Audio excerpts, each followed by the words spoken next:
Olá, tudo bem com vocês? Pastor Sandro, da Igreja Presbiteriana do Jardim América, para mais um podcast. E hoje eu estou aqui com o Pita.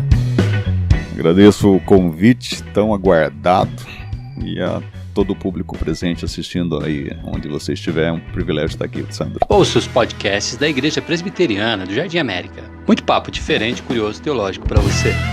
Bom, pessoal, eu estou com o Pita para a gente conversar sobre um assunto bem legal, que é sobre a quaresma. E aí, crente também tem quaresma? Tem, só muda a nomenclatura. A gente não usa muito o termo quaresma, mas a quaresma ela não é propriedade da Igreja Católica. Não é domínio próprio da Igreja Católica, né? 40 dias depois. E a Bíblia sempre trabalha os 40 dias, né? 40 dias, festas de 40 dias, velórios de 40 dias. E a gente... o pastor Park, né? Isso? Jung Park. De Jung Park. Ele apresentou pra gente esse projeto aqui, desse livrinho aqui. Vou dar um zoom nele pra vocês verem. Que na verdade não é um livro novo, né? Já é conhecido, só é a formatação que é nova. O Novo Testamento são os são os quatro livros do Evangelho, né? Do Novo Testamento.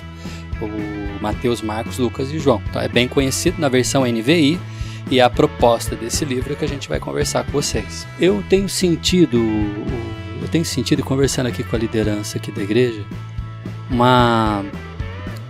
as pessoas parecem que têm se afastado de uma certa maneira da leitura bíblica. E eu gostei particularmente desse projeto, não só por causa do incentivo à leitura, mas é que eu estava dizendo isso ontem para um grupo de pais, eu acho que existe uma memória mecânica que talvez os aplicativos, as projeções tenham acabado, sem querer, a gente sabe que o principal é a letra mesmo, né? Até se a gente pensar historicamente, nem se tinha isso em livros, né? Eram os rolos, eram lidos comunitariamente. Ter o livro em mão é uma coisa até moderna, mas querendo ou não, eu acho que ter o livro à mão, de certa forma, cria essa memória mecânica de fazer você ler, de você pegar o livro, abrir e ler. Eu não sei se você percebe isso. Eu creio que sim, eu creio que está tendo um resgate ultimamente. Se você tem um aplicativo no seu celular, quase 40 bíblias, mas se você não as lê nenhuma, acaba sendo inútil. Então eu creio que um material físico tem uma memória visual daquilo que você se comprometeu a fazer, mas que numa agenda tão apertada do dia a dia você deixa passando despercebido. O aplicativo, eu deduzo, é como se eu tenho 3.000 fotos, mas se eu não tenho nenhuma revelada, eu tenho que entrar naquele aplicativo, matar a saudade. Enquanto que foto física, eu participei do encontro da primeira faculdade 25 anos atrás, o pessoal levou fotos físicas, na época era... os álbuns. E só quem tinha dinheiro para ter a câmera e revelar. Então assim, fotos... a turma tudo magro, 5 ou 6 que fizeram teologia, hoje com os filhos deu mais de 20 pessoas. Então assim, eu acho que se você materializa um projeto, a ideia física resgata como essa memória afetiva. Aí, Pastor Park materializou esse material. Projeto aqui. Bom, quando a gente começou falando da quaresma, são 40 dias que antecedem o domingo de Páscoa. E a proposta desse livro, desses 4 evangelhos impressos, é que a gente trabalhe ele durante esses 40 dias. Por isso o nome dele é 4 evangelhos em 40 dias. Uma média de 3 capítulos por dia, mais ou menos. Talvez no domingo aumenta para 4, mas nada que em 15 minutos a pessoa não possa aceitar esse desafio. Aliás, a InfoExame, já tem uns anos já que eu vi essa reportagem, ela dizia que em média o brasileiro comum passa 3 horas em redes sociais, uma matéria que tinha na Info. Eu deduzo que até mais. Um amigo meu, ele cortou, não um aplicativo dessas redes sociais, ele colocou na última página do celular, porque ele fez um cálculo, colocou um programinha que calcula o tempo que ele fica nessa rede social, deu 4 horas e 15 minutos. Caramba. E a ideia sempre é 5 minutos, 3 minutos, uma olhadinha. Agora não estou sem fazer nada, deixa eu ver. E ele falou que acaba de 15 a 20 minutos essas paginadas.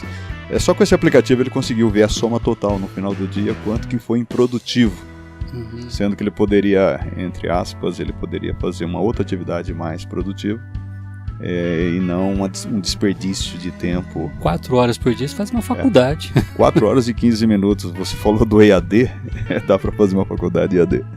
Faz uma faculdade. Desde que a pessoa tenha disciplina. Bom, e esse material, então ele já tá pronto, ele já tá dividido. Ó, deixa eu abrir aqui para vocês verem. Vou pegar aqui aleatoriamente aqui, ó. Olha só. 16º dia, quinta-feira, 19 de março de 2020. Leitura de Marcos, capítulos 8 e 9. Aí a pessoa já está prontinho. Então, assim, é por isso que eu gostei dessa história de você ter o material. Porque não o que a Bíblia é comum, você pegar a Bíblia com todos os livros lá, tudo bonitinho, você também pode ler ela, né? Mas só que esse aqui fica um compromisso mais diário, né? Fica uma coisa mais... Uma meta alcançável também. E dá para você rabiscar ele, rasurar, fazer comentários. Porque talvez na sua Bíblia de cotidiana você ficaria meio, né? Sem graça de fazer rabiscos. Aqui dá para você fazer anotações e você tem... e tem algumas ilustrações também. É um material de estudo para a pessoa material se aprofundar. É engraçado que os 4 evangelhos vai focar sobre a pessoa de Jesus.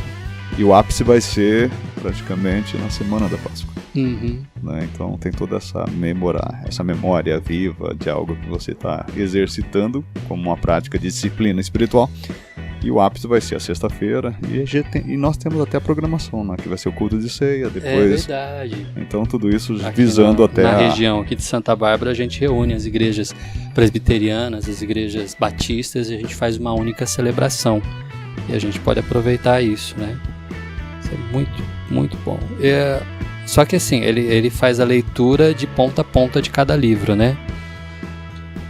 Eu tava até pensando que pudesse ser fragmentada, tipo... Você lê os períodos quase... os sinóticos, né? Vamos dizer assim, com a intromissão de João ali de vez em quando, quando coincidisse. Não, foi de ponta a ponta. Mesmo assim, é uma leitura bem interessante. Eu compartilhei aqui na igreja aqui um vídeo aqui com conselho, com alguns pais, que fala a respeito de uma pesquisa que foi feita nos Estados Unidos, não sei se você já viu, 40 mil pessoas foram examinadas, foram entrevistadas, na verdade, a respeito da leitura da Bíblia. E eles chegavam à seguinte conclusão, na verdade o foco da pesquisa não era isso, mas acabou se tornando depois que eles começaram a ver os resultados. Quando a pessoa lê a Bíblia uma vez por semana, no domingo, pastor... vamos abrir a Bíblia, a pessoa faz a leitura. Tem gente que infelizmente só lê a Bíblia né? Mas algumas leem 2 vezes por semana. A rotina dela, ou o envolvimento social dela, as respostas dela a questionamentos do dia a dia, como raiva, ansiedade, continuam na mesma coisa. 3 dias, uma leve melhora. Mas as pessoas que leem 4 vezes por semana a Bíblia relataram na pesquisa uma mudança exponencial. Assim, sentimentos como de solidão dissipa, sentimento como raiva, acesso a coisas indevidas, como pornografia, como coisas ilegais. Pessoas que acabam, por causa do convívio com a leitura bíblica, tem uma mudança assim, exponencial. E outros fatores também que são positivos, medidos nessa pesquisa, por exemplo, compartilhar o Evangelho, o aumento da disposição em compartilhar o Evangelho aumenta em 200%. Significativo. 4 vezes por dia. 4 vezes por dia. Então, eu estou muito ansioso para começar a quaresma com a minha igreja, porque eu quero incentivá-los a fazer a leitura diária. Eu fico perguntando a Deus e criar o hábito. Eu quero sair dessa quaresma mantendo a leitura de alguma maneira, fazendo com que a igreja continue lendo, quem sabe terminar o Novo Testamento, eu não sei, a gente incentivar, porque é muito interessante a gente ter hoje o nome de cristãos, mas as pessoas não conviverem com Cristo no dia a dia, na leitura da palavra. Alguns até falam, né? Mas é que eu estou sempre com Deus no meu coração. Já ouviu isso? Então, o que eu vejo, né, se você pega a palavra cristão, o Novo Testamento só menciona 3 vezes. Agora a palavra discípulo menciona 269 vezes. Tem muita gente que nunca saiu do estágio de cristão. E todas as vezes que aparece a palavra cristão é para definir os discípulos. Veja como ele vos ama. Então, quando você pega Atos capítulo 5, Atos capítulo 11, quando é mencionado ali a palavra cristão, todas as vezes é para mostrar uma atitude dos discípulos. Eu lembro de um artigo do Ricardo Costa, que ele falava que cristão é, na verdade, um adjetivo, não é um substantivo. Não é um substantivo. E o que eu vejo, com essa iniciativa que a gente vai fazer agora da leitura da palavra para celebrar a Páscoa, só o fato que um dos calendários mais importantes do ano para nós é a morte de Jesus. Até Sim. Paulo fala que se não houvesse a ressurreição, a nossa fé seria em vão, né? Seríamos ainda pecadores. Então, assim, tem uma consequência. Então, a ressurreição para nós é o ápice que mostra que Cristo é Deus. Então, nesse caso, elimina a ideia de fazer programação de viagem prolongada, praia, piscina, porque geralmente quando tem qualquer feriado hoje, esse ano nós teremos de 8 a 9 feriados, as pessoas já fazem programação para descanso, estou trabalhando muito.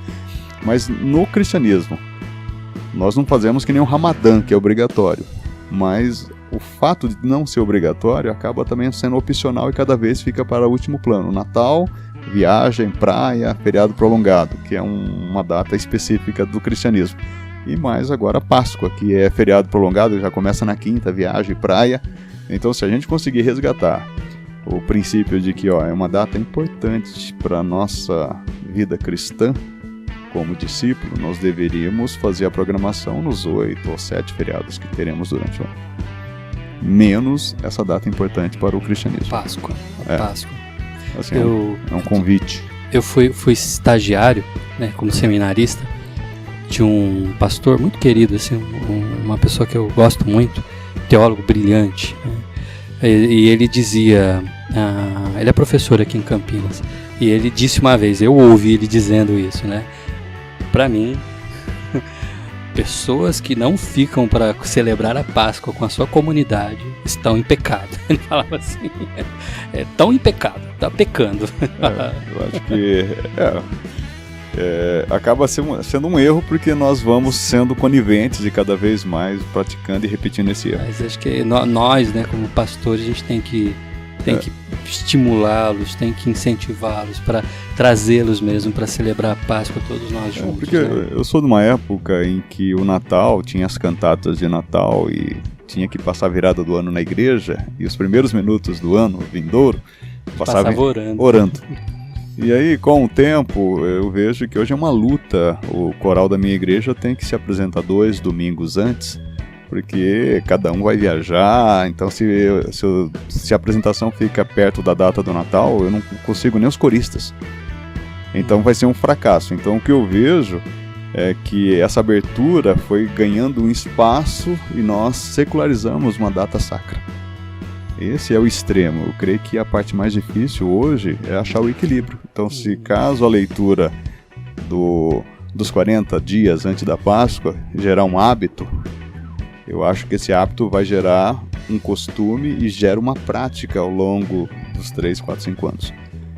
E aqui nós temos uma prática. O culto da reforma para os batistas não faria muito sentido. Sim. Porque nós somos dissidentes. Mas quando vim para cá, recebi o convite do Arthur. E para nós virou um hábito saudável, assim, culto da reforma, dia 31 de outubro, a igreja gosta, cai no calendário. Então agora é que nem usar cinto de segurança, assim, a gente já não vê o calendário de cada ano sem o culto da reforma. De repente o pontapé que a gente vai dar vai abrir essa visão de que é uma data importante do cristianismo. Precisamos celebrar juntos. Celebrar juntos em comunidade. E até porque, já que Paulo fala que se Cristo não tivesse ressuscitado, ainda o pecado estava sobre nós, tido como os mais miseráveis dos homens. Então, assim, dá pra gente resgatar isso começando com hábito. Talvez um hábito saudável. Esse livrinho aqui, ele está sendo vendido, tá? Eu vou deixar o contato do Pastor Park. Tem o WhatsApp dele, tem o e-mail dele, tem o telefone dele. Você pode entrar em contato e fazer o pedido. E ele está tão baratinho, está tão baratinho. Custa R$7, né? R$7 já com frete. Incluindo o frete já. Então... E para todo mundo saber, né? A primeira data de leitura é 4 de março. Então Uma quarta-feira começa a quaresma, 4 de março. Já temos o mês inteiro de fevereiro para... Dá tempo de comentar na tua A igreja. data limite do pedido tem que ser até 27 de fevereiro. Até 27. Para chegar o material até o dia 3 de março. Perfeito. Então temos tempo hábil para isso. Então se você tiver interesse, você que está vendo esse vídeo aí, comenta com o seu pastor, tá? Fala para ele, olha... vi sobre a leitura dos 4 evangelhos em 40 dias e comenta com ele, vale a pena e vale a pena também você compartilhar com outras pessoas também, né? Às vezes, né? Então, até pessoas que às vezes não frequentam uma igreja, mas têm uma espiritualidade. Eu creio que vale a pena você exercitar a sua espiritualidade usando esse material. É uma excelente ferramenta. É verdade. O Evangelho na nova versão internacional. É uma linguagem simples, direta e edificante. Quer dizer, até mesmo pessoas que não são evangélicas, então, que têm um apego espiritual, quer às vezes conhecer um pouco de cristianismo, começar pelos evangelhos, uma linguagem fácil, num período sugestivo, que é a quaresma. Então, às vezes você pode comprar para você e pode dar de presente para alguém também. Pode por R$7 é um valor praticamente simbólico, né? É um presentão, hein? E uma coisa que eu vejo, a jornada é um material produzido pela Chácara Primavera, da Igreja Presbiteriana. Mas já faz 6 anos que a gente compra e distribui. Eu mesmo, onde eu faço natação, eu dou para os amigos. Todo ano eles pedem. Justamente porque traz uma espiritualidade mesmo que eles não frequentam uma igreja. Mas eles gostam de ouvir a palavra de Deus e meditar, começar o dia. Então eu creio que isso daí pode ter o mesmo segmento, o mesmo impacto. Amém. Ok. Bom, o pastor Pita, ele é pastor aqui da Igreja Batista Memorial, ia falar para a Igreja Presbiteriana. Tá quase. Igreja Batista Memorial aqui de Santa Bárbara do Oeste, uma igreja centenária já, né? A igreja, o nome memorial é justamente para preservar os 148 anos de presença batista em solo brasileiro, começando Santa Bárbara do Oeste como o berço do trabalho batista no Brasil. Aí, como que ficou 40 anos sem igreja, teve febre amarela, todo o contexto do começo do século XX, então a igreja ficou sem operar durante 40 anos. Então, como primeira igreja, aqui começou, mas aí nós colocamos o memorial porque depois a Igreja da Bahia deu continuidade em 1882. Então, pela não existência da nossa, por esse período de vacância, então temos a primeira igreja batista na Bahia. Então, colocamos o memorial em memória porque começou tudo aqui. E Santa Bárbara do Oeste é um berço do protestantismo, não só batista, mas metodista, presbiteriano. Então, uma cidade maravilhosa. O dia que você quiser vir conhecer a gente, e eu sou aqui da Igreja Presbiteriana do Jardim América, você também pode vir nos visitar. A Igreja Batista Memorial fica ali na rua... Na Prudente de Moraes, esquina com a Duque de Caxias, bem no centro. Aquele paredão enorme. Paredão enorme ali, tem vários informativos com os horários do culto lá na porta. E nós estamos aqui na rua Camilo Augusto de Campos, número 105. Vem nos visitar. Muito obrigado por ter acompanhado esse podcast. Obrigado, viu, Peter? Eu que agradeço o convite e a todos aderem à campanha, convide seus amigos e familiares. Eu creio que é possível criar um hábito saudável, começando com a palavra de Deus. Isso aí. Faz seu pedido. Ouça os podcasts da Igreja Presbiteriana do Jardim América. Muito papo diferente, curioso, teológico para você.